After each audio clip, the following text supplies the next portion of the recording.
Please join me in welcoming Kathi Vidal, the Undersecretary of Commerce for Intellectual Property and Director of the U.S. Patent and Trademark Office, for a conversation moderated by Mahar, Chatterjee, technology reporter at Politico, for an exciting discussion on the USPTO's role in incentivizing the responsible development of AI. Thank you. Hello. Can you guys hear me well enough? Yes. Fantastic. Thank you for joining us. It's 10 a.m. on a Wednesday. It's no better time than now to talk about USPTO stuff. But genuinely, though, this is a pretty exciting one to be a part of because Kathi, your office is charged with some of the biggest open questions on AI, and you've been managing to make your way through them steadily, deliberatively. But I think we still have a lot of intellectual ground to cover. I could not agree with you more. We are trying to move at speed and scale, but we need to do so with input from all of you in terms of how we shape policy that will basically pick the winners and losers when it comes to artificial intelligence. Yeah, so let's start with all of the guidance that you've already put out. You have some very good sort of use cases or examples, rather, on how the USPTO considers inventorship. And one of the things that really stood out to me, and one that I want to talk to you about, is what happens when you have AI systems that are so good that you can just sort of prompt them a little bit, it'll come up with something entirely novel. At this point in time, it sounds like the USPTO is basically going, we'll presume human inventorship unless you tell us otherwise, unless something really indicates otherwise, correct? So that's true, but what we don't want to patent is just the output of AI where somebody's putting a prompt into it. Because the risk there is that we're going to lock up too much innovation. So the whole purpose of the patent system is to make sure that we're incentivizing human ingenuity. That's why it's in the US Constitution. And over time, it's also to incentivize investment in that ingenuity. So the last thing we want to do is lock up innovation. So no, that's exactly the right question in terms of broad economic policy. How do you strike a balance between granting patents to people who are using AI in new innovative ways and those who are sort of using this engine to pump stuff out that maybe necessarily isn't good to patent? How are you striking that balance? So the way we're striking that balance is to really focus on the human ingenuity part of it. So there has to be enough human ingenuity for us to believe that it warrants a patent. So simply putting a prompt in is not enough. Now, there could be sufficient front-end work before you use AI, sufficient back-end work while you're using AI that rises to the level of inventorship, or you could even have sufficient inventorship in the AI itself. But that's really what we're looking for, is that human ingenuity. And big picture, we want to incentivize the use of AI. We don't want to discourage it. So here's my question. Are you asking people then to show their work in the patent application? Tell us how you used human ingenuity. Is that part of the guidance then? So we are not doing that. We haven't changed the standards. Luckily, there was some federal circuit, which is the court that oversees all of our work, some case law that we could rely on and hook into. We did think about that. Okay. We did think about, tell us what AI you use, but we're not trying to invent for today. You don't have to disclose right now. That's part of... Right, and part of the reason is AI is going to be ubiquitous. Right, even now, how can you possibly disclose all the AI you've used? You maybe used WordPerfect or Word or whatever the current version of a data processing or word processing tool. You don't know who's injecting AI into what you use. So it would be impossible to have that type of standard, especially in the future when it is ubiquitous. So we'll put a pin on this conversation because I still think we've stumbled upon the fact that you have your work really cut out for you to try and judge human ingenuity when these patent applications come to you, because you don't really know how much AI went into it. And so we'll come back to that. But before we do that, let's talk about where the US stands with respect to other countries, especially when it comes to staying innovative when you have this entirely new technology at hand.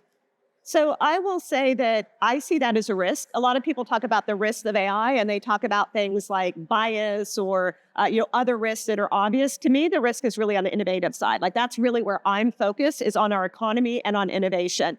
And so what I am concerned about is that AI will not be used in a way that's going to encourage new people to enter the system, right? That it's just going to double down on the incumbents. So that's one thing that we're focused on. We just released our National Inclusive Innovation Strategy, which is really about getting out there everywhere in the country and making sure everybody has access to innovation and that they can protect that innovation to create jobs and lift communities. So with AI, as much work as we're doing on inclusive innovation and on entrepreneurship to make sure we start changing those numbers that show that very few women, very few people from rural communities, very few people with certain backgrounds don't participate. As much work as we do on that, it's going to be for naught if we can't solve the AI equation in a way that everybody has access and can use AI to innovate. So this is interesting to me because there are a couple of ways you can and have been doing this, right? Like, I believe the USPTO supports NAIR, which so broad access to compute, to data sets. So there are all of these initiatives that the US government is trying to do to sort of make sure AI innovation goes across the ecosystem. I can appreciate that. My question to you is, I've written about how entrenched the existing tech monopoly or oligopoly is. Sure. It's really difficult to compete against those numbers of patents being filed by IBM, by Meta.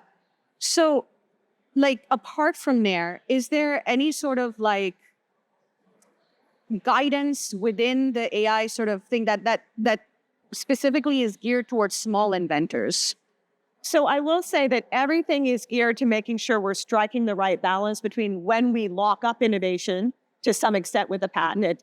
With a patent, you disclose your invention, so that helps promote innovation, but you do give a limited exclusive monopoly. So I will say the balance that we're striking is a balance that should encourage innovation from those who are not the incumbents. But I do think, to your bigger picture, it's going to take more than government policy to provide AI for all. We need the private sector involved as well. So the reason I ask this is to walk up to my next question, which is AI innovation is almost like a pyramid where you have like these big foundational models, you can build on top of them.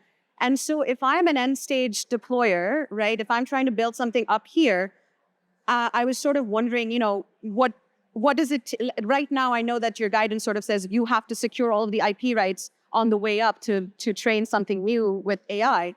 But I'm just sort of wondering if AI systems increasingly become trade secrets and keep being sort of locked up in big corporations, what does that mean for AI innovation for the small inventor? So the good news is you don't have to secure all those IP rights, right? So what you can do right now is you can build on what somebody else has done and you can patent your improvement. So that helps when it comes to people who are new to the system. They obviously can't, it'd be hard to secure all the rights, right? You have to be able to use AI in order to innovate. We want to make sure people have that access. But in terms of the patent system, if you bring human ingenuity and create a solution, right, you can build on all kinds of IP. That gives you the right to then license that technology you develop. It doesn't give you the right to use it, right? Because if you're infringing on other people's IP to use it, then you may have to secure rights, but that doesn't stop you from innovating. It doesn't stop you from patenting and getting your ideas out there and potentially licensing. That's fair. That makes a lot of sense. I have a tangential question. Okay. If I built a really, really good data set, really good data set, can I patent it? No. Tell me more. So what can I do? So IP is really meant to protect ideas, right? And I do think you bring up a really good point, which is we don't have as much legal structure around protecting data.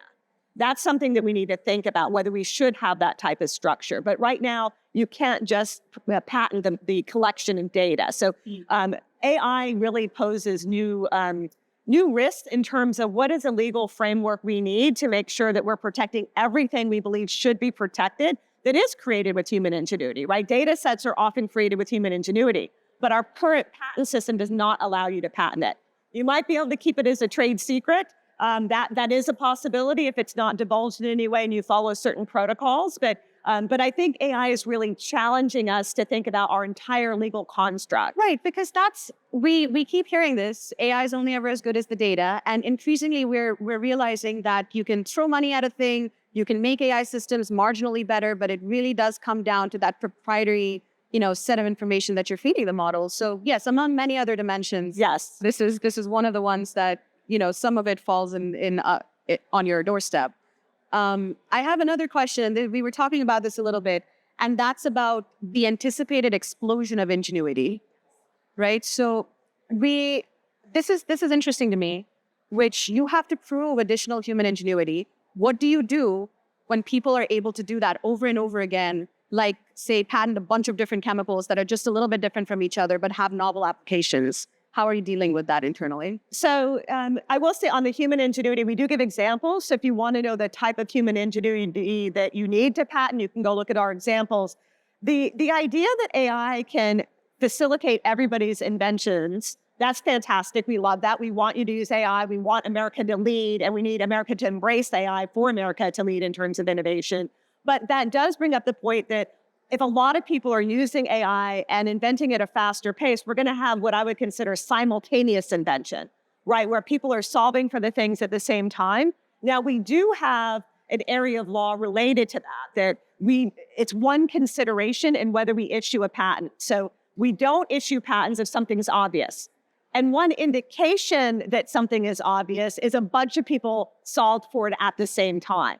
That has not had a lot of grip in the law, not yet. But I think that's an area that we really need to think hard about in terms of how should we be enforcing that with AI so it's not just whoever happens to get to the patent office first. Yeah. I mean, to me, if 100 people invent something at the same time, that's an indication that that should be free for those 100 people to use and that we shouldn't be selecting the winners and losers among that set. This is actually a really great segue into my next set of questions, which had to do with when I think of the U.S. Patents and Trademarks Office, I think of a lot of paperwork, so much paperwork. And I know you started the AI-ET partnership, the Emerging Technologies AI partnership. And so to bring those two threads together, I'm curious about how the office internally is looking at using AI tools to make those simultaneous searches easier, to make it easier to even understand, what those examples of human ingenuity might look like when you're dealing with those big floods of information. Well, and I appreciate that. So I came on board in April of 2022, and in June, we founded the AI-ET partnership because of how important AI and emerging technologies are to the work that we do. As part of that, we seek input from stakeholders on the hardcore policy that we've been implementing, which I'm happy to go into even what you're going to see in the future on that. But we also use that to look at how people are using AI and to develop our own AI systems. So we will adopt AI as fast as we can while making sure it's responsible. And so we have adopted AI related to how a patent gets to a patent examiner, because we want a patent examiner to have the expertise to examine the patent. So that entire routing process we use AI for. And search, as you mentioned, for examiners to find the right prior art to determine whether you should or should not get a patent. We now use AI as part of that process. And we're looking for many more uses of AI. We use it for our chatbots within our USPTO website, so you can get your questions answered. But we want to adopt it speed and scale, but making sure that it's safe. So when ChatGPT came on the market, we're like, not yet. We didn't say no. I see. It's not yet. And you develop your own testing protocols for these systems, or do you do them in really coordination with this? So we do. We also do some crowdsourcing. So we've got a new crowdsourcing exercise out there right now where AI developers can participate in it and help us kind of back out of AI what a normal algorithm would be, so people will feel more safe with the AI algorithm. So I'm saying that in very simple terms, but if AI makes a decision, we want to know why it's making that decision. So we've now got a contest where people can figure that out. We also did $1 million question, though, isn't it? Well, I think another $1 million question that I would love to see is somebody to develop an indicator of how sound the AI is. So when you get a result, it says, here's your result. We have 10% confidence in this. I would love for AI to get to that point where they let you know not only what the result is, but what the level of confidence is in it. It sounds like you're asking many of the same questions that a lot of your compatriots across the federal agency are asking. It's like, tell me if the system works. Yes. So testing solutions, got it. So let's move to the other part, which I am interested in. According to the Biden AI executive order, you have another deadline coming up for additional guidance. I'd love to talk to you about where your head is at with that. What are we expecting? What are we clarifying? Yeah, so the next guidance we're going to put out that we've already fully worked on is guidance related to what's patentable. So that may sound very similar to the first guidance, but the first guidance is really on what's patentable based on who did the innovating, humans or AI. This one is going to be on what is patentable in two categories. One with AI-assisted innovation, which is really what the first one related to, but also with inventions in the AI space. So there's a lot of questions about that. So what we're doing is we're updating our guidance on patentability and giving examples on when we believe that there's invention that we can patent under US law. So that's going to be the next guidance that we're going to put out. We've talked a lot about AI-assisted invention, but let's take a moment to talk about invention in the AI realm. Yes. We touched on this briefly, the notion of like how the AI development ecosystem even works, especially with open source technology. So I'm curious if you have any use cases or examples you can share where you're like, okay, this is an example where you would or would not get a patent for an AI innovation. Do you have anything else? So I will say, stay tuned. So what we've done is we've not only used words to describe when you're going to get an invention or not, if you're inventing in the AI space as opposed to AI assisted invention, but we give examples because we feel like everybody needs to do pattern recognition and figure out if it falls within our examples or if it falls outside of that. So that's not public yet, but it should be released hopefully the next month or two. Late July would be the deadline, I think, for that guidance? We are rushing everything once we have it done. So it's done and we just need to go through the process of getting it out. So I would think at least by July, but if we can get it out sooner, we certainly will.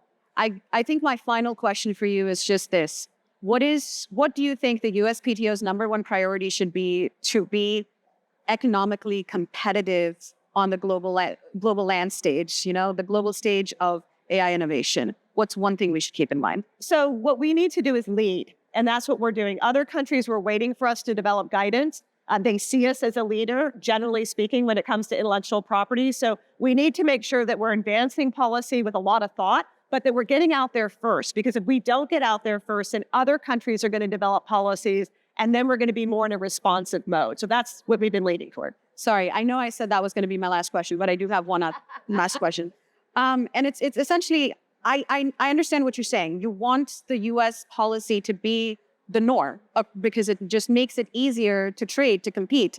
But we're also looking at a tech duopoly in not so long. We're going to see different standards. So specifically, are there forums, are there countries that we should be aligning with when it comes to IP law specifically? So I don't want to lead alone. So I will say, even when I put out the inventorship guidance, I immediately wrote to a lot of other countries and invited them to comment on it. I want to build this together with our allies. I think that's where we need to be. And we need to be cautious with any country that's just leaning, or region of the country, region of the world, that's leaning ahead without really collaborating. So we've been extremely collaborative on everything that we're doing. We want to make sure it's shaped to preserve our democratic values and our need to make sure that new people are able to enter the ecosystem. But we need to do that together because AI crosses borders. So nothing that we can't do anything alone in the space. Sounds good. Great. On that note, folks, thank you for joining us. Thank you. Thank you, Kathi. That's great. Thank you.